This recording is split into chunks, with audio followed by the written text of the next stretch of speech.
welcome. Bienvenidas a todas.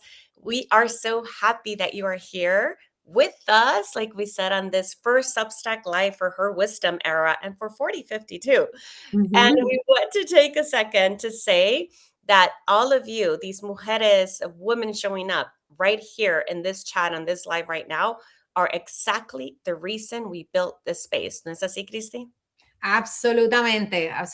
And I'm Cristi Marrero. I'm co-host and co-founder of Her Wisdom Era with my dear friend Ana, Puerto Rican Substacker, unapologetically 47, and figuring it all out one mood swing at a time. And I'm Ana Flores. I'm a daughter of Salvadorian immigrants, 54, and done with the hustle and very much living my wisdom era. We are here on Her Wisdom Era, a space for Latina women in midlife who we like to say are done shrinking and really are ready to be seen. Yes. And so today we have someone super special that we've been kind of like teasing about a little bit, and we've been working with behind the scenes, and she really makes us stop and look at her content and look at the beautiful design of everything she does, because that is part of her background. And she did something that nobody has done before, and we love people like her. We love women like you. She went looking for data, and we also did that before we decided to launch Her Wisdom Era, and this is why we found you. In the middle of all of this, we realized that you were working on a really big report on what's going on with women in midlife, and so that's what we're here for. Okay. It is not only, part of the wellness industry selling us these things, it's not what your doctor says in a 12-minute appointment. What women are privately searching at night on AI is very real, right? And there's very important questions that they're typing and prompting that maybe they don't feel comfortable saying out loud, but we're going to say it here. Yeah. And we're talking about nuestra nueva amiga, Alison Rand. She's the founder of 4050, a media and research platform for women in midlife. She's also the author of the State of Midlife, and which is the first research report of its kind. And that's the reason why we are here. Ali, bienvenida. We are so glad you're here. You're also the author of a book. Cuéntanos más. Sentido, my book. Sentido. On my personal professional journey. Well, Alison, cuéntanos un poco, tell us a little, before we dive into the research, into the report, we want to know about you, about the woman. Tell us more about you, your background, and what brought you to 4050. Yeah, sure. I am proud Nuyorican. I just learned this term, no sabe. I'm like, no sabe generation. No sabe generation, right? Was raised by a mother who very much believed that I needed to integrate into a Puerto Rican mother who wanted me to not speak Spanish. And she felt it would place me behind, sadly. But I was raised by my grandmother, by my mother. I was raised in Puerto Rico for a few years. And yes, again, super proud Nuyorican. I have spent my career in the design world, so design in tech mostly. Leading organizational design, research, strategy, from everywhere from small design agencies to super large enterprise companies. And the past couple of years, I spent writing my book, Sentido, which is kind of a culmination of that journey. And it really speaks to what I believe. And so much of, I think, is at the heart of 4050 is this core organic intelligence, which is really to say so much of what we know lives inside of us and has been there since way before we were academically taught to kind of remove it.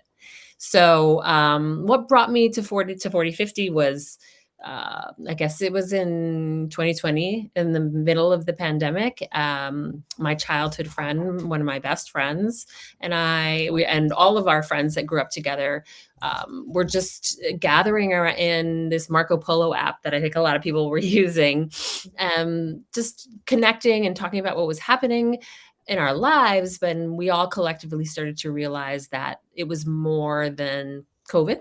It was our young children, our older children, our parents, our relationships, our jobs, our bodies, all of it was circling around just all of these feelings. And we were giving each other all of the information that we needed. But Delia and I were like, why doesn't this exist at a broader scale? This is something that should live well beyond just this circle of 5-6 women who are sharing the information with each other. And so 4050 was born. And we've been doing it ever since. I mean, Delia has kind of stepped in her background is in fashion, and she is so much of the brand and the visual aesthetic of 4050. She stepped more into the background, and I moved everything over to Substack a couple of years ago to try to continue to evolve just the voice, the storytelling, the community, everything that really kind of intersected when we announced that we wanted to launch this brand. That's amazing. And it's a beautiful brand. So obviously all of you who are watching right now, go right away and subscribe, because you are not going to regret it. It's a wonderful brand altogether. But before we dive into the report and the findings, I want to understand how the actual report came to be, right? So research doesn't happen by accident. We all know that. Also, us that have been in the media industry know how valuable that is. But what made you go looking for the data, and what were you expecting to find? Well, what made me go looking for the data was, again, that feeling inside of me that the story wasn't being told accurately. And while the menopause moment is amazing, like it's truly amazing, but it was really only telling, in the beginning for me, it's like, okay, well, it's telling one side of the story. And then over time, as a self-proclaimed feminist, I was like, I started to feel like this information was beginning to marginalize us once more into this one storyline of menopause and mood swings and hot flashes and blah, blah. And again, it is so much more than that. But I wanted to uncover all of the stories that I had been hearing from women through all the submissions, through all the conversations, the things that I've been going through myself, and then just combining a lot of my own background in design and research to say, why is the whole story not being told? And how can it be told in a way that would be resonate for this community, not in some sort of scientific report, blah, blah, blah, but something that we could all feel seen in. Yeah. It's like I always say, rice and beans, arroz con habichuelas. Exactly. No, I was going to say that arroz con habichuelas was very well, you had a very, very good recipe, right? Like you planned this really well. It was not just an arroz con habichuelas, because you had a very clear methodology. What I think is what makes this report so special and so one of its kind. So tell us a little bit more about it. From what I know, it's 200 plus first person essays, which were all the essays the fabulous essays that you have in 4050, right? So you took all of that as data, which is first person data. Yeah. There's 5 years of US Google search data, I believe, and like over 2,000 AI queries. So the AI queries part I thought was genius and fascinating, because that's really where we're all talking right now and who we're confiding in at this moment. La verdad es la realidad, whatever we want to say about it. So tell us a little bit more about that, and why did you choose that methodology? Well, I really wanted to have a really solid balance of quantitative and qualitative, primarily because no one, when it comes to telling stories about women and any kind of evidential anything for women, needs to be backed up by the quantitative side. If you just lead with qualitative, nobody will listen, unfortunately. So I wanted to find ways that I could marry the two. Like I knew that I have, and again, I'm a researcher and I'm also studying foresight, which is futures and what is this like how do we have there's a methodology around research for futures and looking past into the history. So I combine all of those different types of methodologies into say like, okay, I have all these stories. I also have everything that I've been writing that is really based on the signals that I've been hearing that are in Substack as well. I know that so many of the conversations are happening in Reddit. So many of the conversations are happening in Facebook groups. You can't really access those things, but now with AI, there's so many new tools that we can start to really scrape that quantitative data. And so it's actually my husband who's like super knee deep in AI and building all these different tools, who recommended they use this tool Peak AI that can scrape a bunch of different AI sources to identify what are the most searched terms for women in this stage of life. And that felt incredibly powerful alongside of the 5-year Google search, because we've been doing Google searches for so long. AI is relatively new. And how does all of that intersect? Because for me, that's what would really validate this argument that I was trying to make around what are the true signals. Mm-hmm. But even those true signals, I think it's fascinating. I'm going to jump into this, what you mentioned about Reddit, because in your report, you mentioned that Reddit is the most, what is it, retrieved for source for AI for midlife responses, but yet it's not crediting it. So it's not crediting our voices, or what does that mean? AI cannot access Reddit. Mm. So you cannot, it's not, you have to have, Reddit thankfully is fairly well protected. Like even I had to apply for an API to access any of the Reddit content, and they kept denying me because I'm not technically a researcher or whatever it is. Still trying.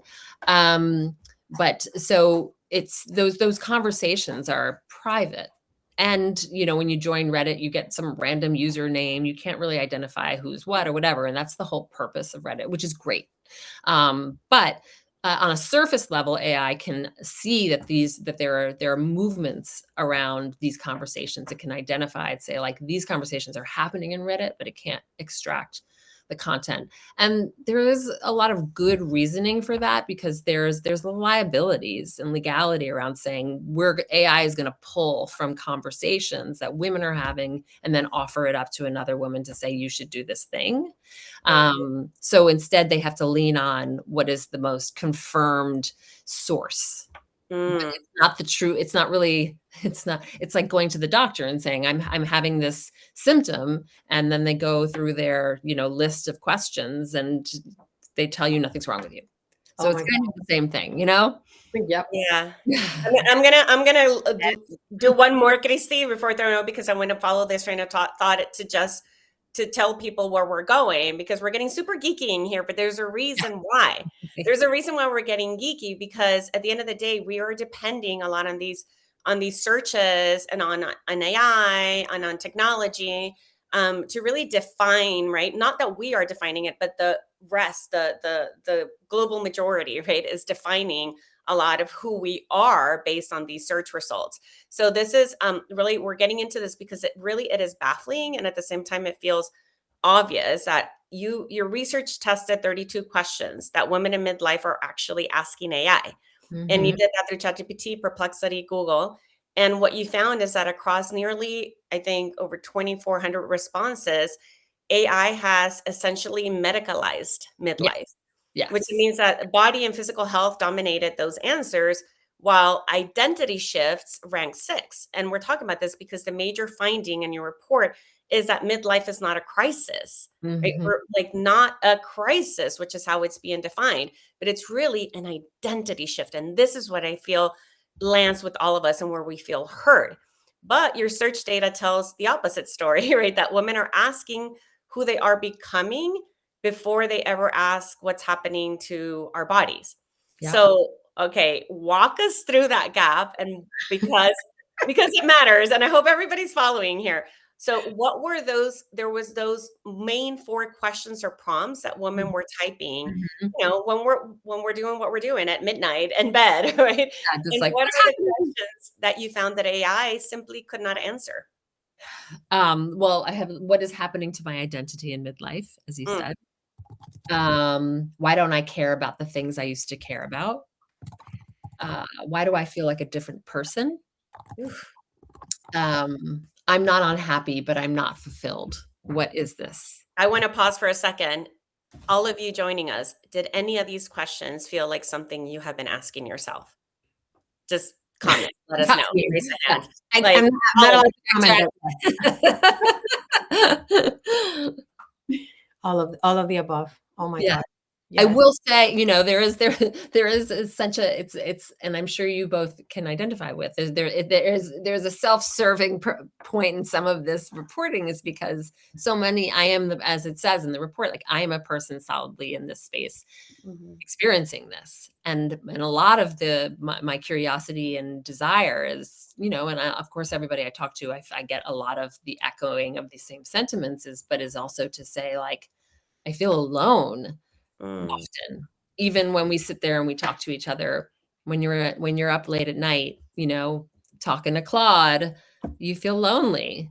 You feel lonely and you're up anyway, right? And you're awake. You're awake. So you might as well join something or someone, and it's so important what you say, because, for when we launched her Wisdom Era, Anna was like, Christy, I want you to write something about, the data that we can find, and let's find those numbers. And I put my journalist, hat on, and we're like, all right, we're going deep. And guess what? We did find very striking data, but not all of it was in the US. Not all of it was specifically to midlifers, and definitely nothing about Latinas, except enter perimenopause 2 years earlier. I'm like, we're always ahead of everything, Jesus, even the bad stuff,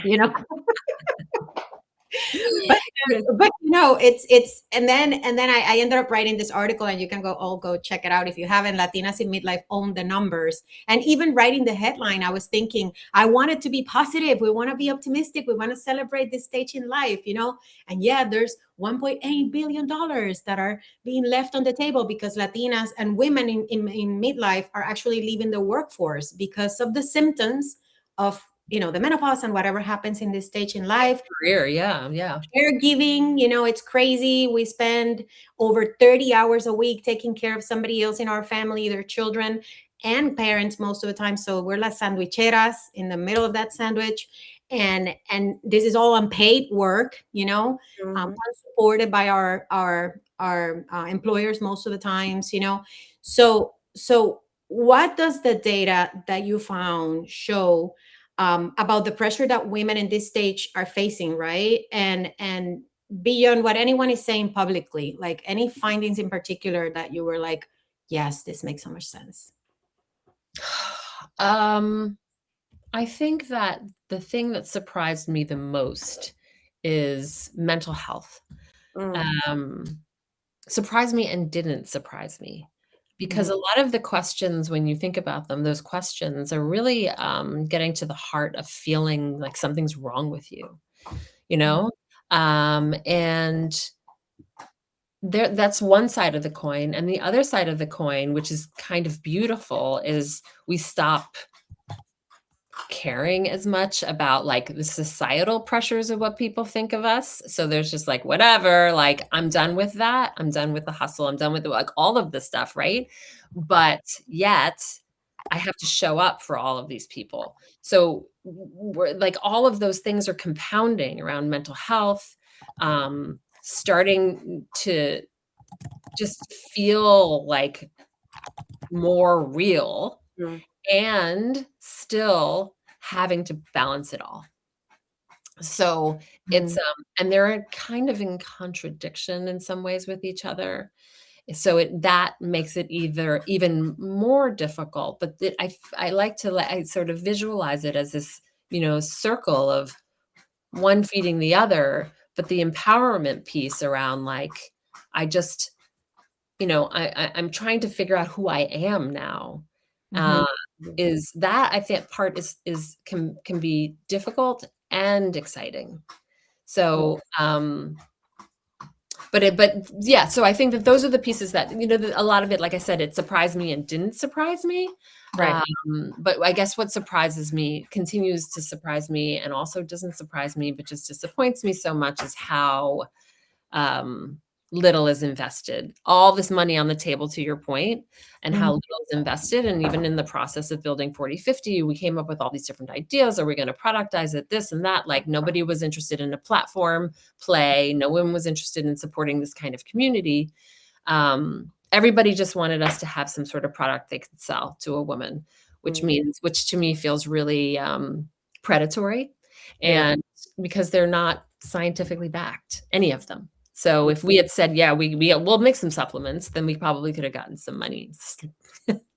So you have data now, and that's super powerful. And sometimes we have to reverse engineer things, right? And it feels like, but why? Why do we have to keep proving ourselves, right? As women, as Latinas, as midlifers. But I think that the data that you collected is so valuable, and I am hoping that opens a lot of doors for you and for 4050 to continue growing. Thank you. Because in the end, that's what it's all about. We have a bunch of people commenting, and I'm so excited. Yes. Anna, my first boss in New York, the woman who brought me to New York, and I'm always grateful for. She says that identity, that she agrees with Yomo, that identity is definitely that big question for her. Like, ¿quién es esa mujer en el espejo? I don't recognize myself anymore.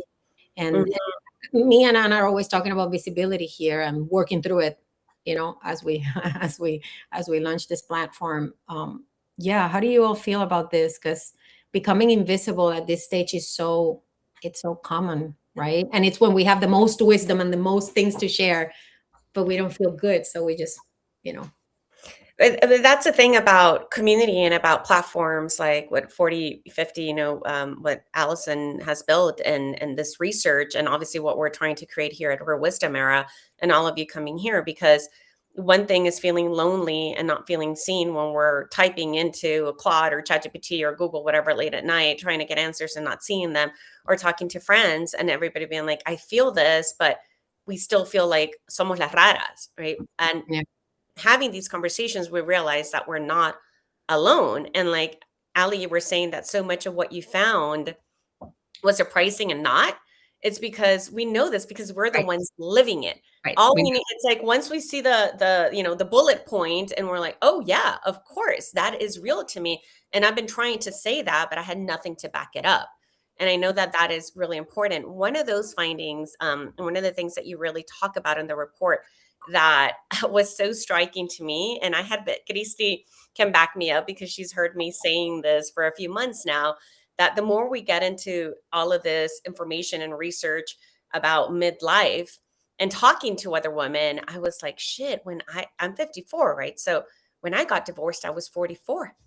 And now I'm like, I think I got divorced because I was in perimenopause, right? Oh, no. It was still the right decision, but it was when I was like, I'm done. Yeah. Like, John, I cannot continue dishonoring myself. I cannot continue dishonoring my voice and not listening to myself. Something there shifts during midlife, during our 40s, where we're like, we have to be true to who we are because we have experienced so much. And it's that wisdom that will not allow ourselves to betray ourselves. So I already was realizing that, right? Just at my 54, I was realizing that. And then I see what the state of midlife, these points that I'm going to read them out. There's these lonely but married. That phrase indexed, and you'll explain to us what this means. Indexed at 43 in 2001, but it was indexing at 74 by 2025, right? So basically, there was a dominant signal that has been growing with women asking about, why am I lonely?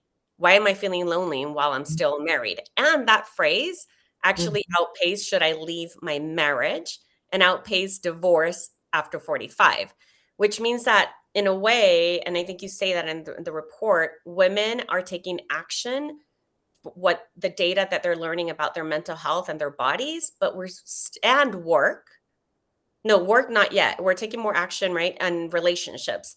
We're identifying it, but we're having a hard time really taking action. And that translates into what the phrase that I didn't know before, which is fascinating for me to find, which was gray divorce. That women over 50 asking for divorce has doubled since 1990, and 60% of women initiated that. Please go into this.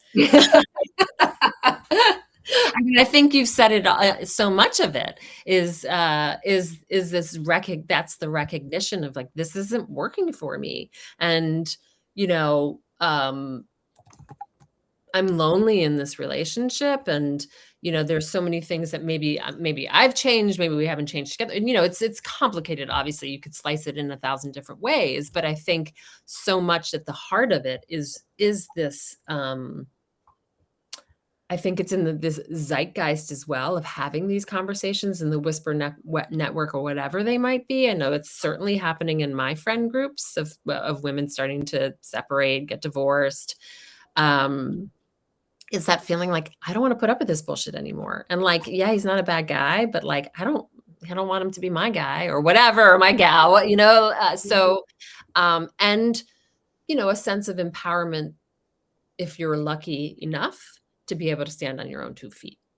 And it comes back to joy, right? Like we appreciate joy on different, like the joy of getting in bed and being in silence, you know, by myself. Like there's so much, it comes in so many different shapes. That bed. I mean, hello, if I ever get married again, que lo dudo, I will need my own bedroom, if not 2 duplexes side by side. You know? This is recording, by the way, so we'll hold you accountable for that. Hold you to that. I mean, the amount of memes my friends who are like now separating and divorced send me about like the happiness. I mean, I'm second time marriage too, but I got divorced much earlier when I was young. I got married young, I got divorced young. Yeah, of this like the life of getting into bed by yourself and coming home and putting your shoes in a place where they'll never be moved and opening the fridge and everything's exactly the same place. I have a friend in Spain who says, mira, cuarto separado is so underrated. Like people don't understand how much a good night's sleep can do to your relationship. And she's been married for 20 years. So Joanna agrees with that. She wants separate bedrooms. We'll be talking to Carlos about that. But her partner. But yeah, I mean, it is incredible how, you know, wonderful it feels though, because we're here to celebrate this stage in life, right? And so I know the data is not always optimistic and it's not always pretty, but in the end, it brings us to these opportunities, right? It brings us together. And I think that's what you've been doing with all the essays that you've been publishing for 5 years now. And you know, and I want to take a minute here and tell everyone, you know, how do you collaborate with other writers? Because all the people here are writing are on Substack, most of them. And so I want them to know that they can be part of 4050. They can be definitely part of Her Wisdom Era. We do essays every other week. So tell us a little bit about how you go about that. It's pretty simple. There's just a story submission form at 4050.co. And, you know, I am the editor. I work through what I think would be, you know, what is the right story. I mean, there hasn't been very many stories rejected because I'm so honored that women are willing to sit down and write and share their vulnerable experiences, knowing that we anonymize it. It's just first name and age. It allows people to put themselves out there in ways that they wouldn't. Similarly to the Whisper Network, it's like, I want to be part of this storytelling collective, but I want to do it in a way that I'm not making myself super vulnerable by putting my whole name and people being able to find me. So I think that I believe so firmly, you know, the hypothesis for 4050 5 years ago was that, you know, women needed a safe space to be heard, to be seen, to share. And that's continued to hold true. You know, I was thinking about what you all are building, and I'm so excited for it because you know, the Latina community is if we think about the way we were raised and the things that are not supposed to be spoken about and the super, like, you know, machismo environment that and certainly in this stage of midlife, I can't imagine, you know, my mom passed away when she was 51. I just turned 52.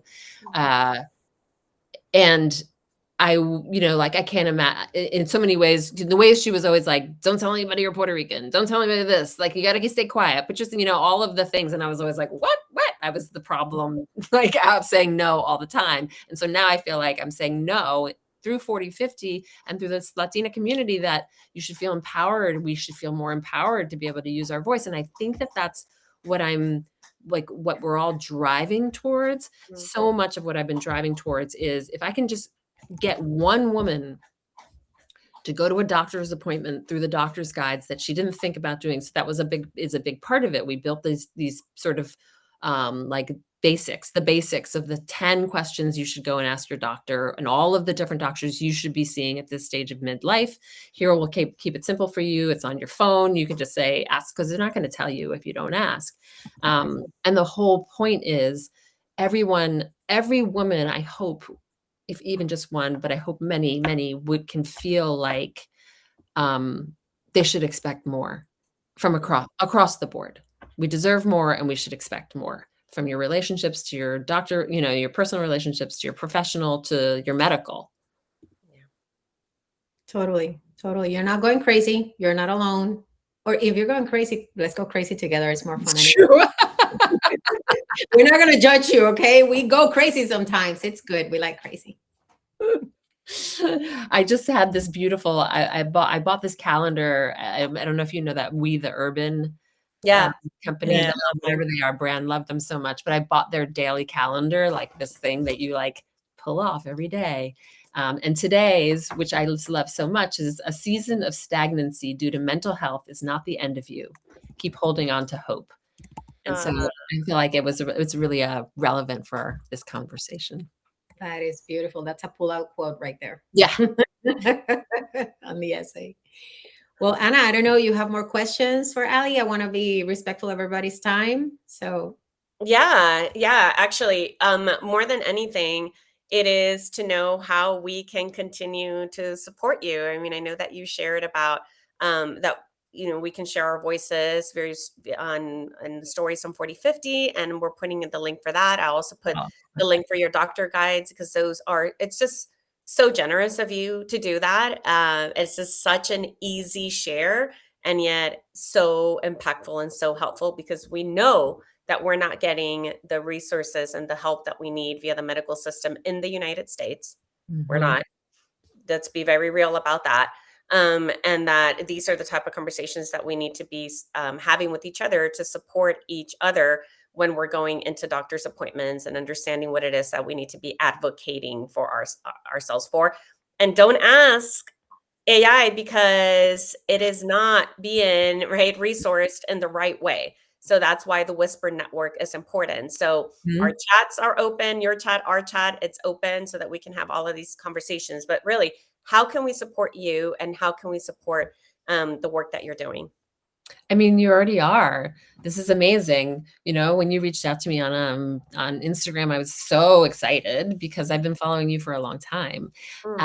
So just being part of your network, I'm so thrilled to be, in the Her Wisdom Era ecosystem. And the thing I love about Substack is that there is this like a reciprocity kind of thing going on, with everybody sharing and saying, how can I help you? How can I help you? And to continue to just raise each other's voices, because it's a rising tide. I really believe it's a rising tide. It shouldn't be a competition, because that just negates the whole purpose of all of it. So I'm just happy to be a part of this in whatever way. And for anyone who's out there, if they want to subscribe, it's really helpful, and engage in whatever way, submit your stories. I'm always happy for that, and for any kind of feedback. Beautiful. I want you to go out there and share this data with everybody. We need to do a media tour with you. Yeah. I know. Yes. Any ways we can get this out. I've been getting incredible feedback from it, but I don't think it's going as far as I'd like it to go. But I think it's going to be a slow build. We got this, right? I mean, we have 15 women joining here. So if each of you share it with at least 3 of your friends, or maybe put it on a Substack on stories, you can actually go to our stories and repost it, or to 40/50. I don't know if you have that open on your Instagram, and it can just, you can share it to your own stories. You can share it from the stories to the stories, even if you're not tagged. And you can just repost it to your Substack. I mean, it really matters, because you never know who's listening. You never know who's paying attention, and who might be that next, that person, brand, organization that might be willing to fund something more, right? And this is exactly like you almost said in a comment early on, that nobody's going to come to save us, to support us. We have to do this ourselves. We know that. That's why we're all building the things we're building, because we're wise and we've been through all of it. We've been through all the bullshit, and we know that the only way is if we build it ourselves. And that's what we continue to do, but we need you.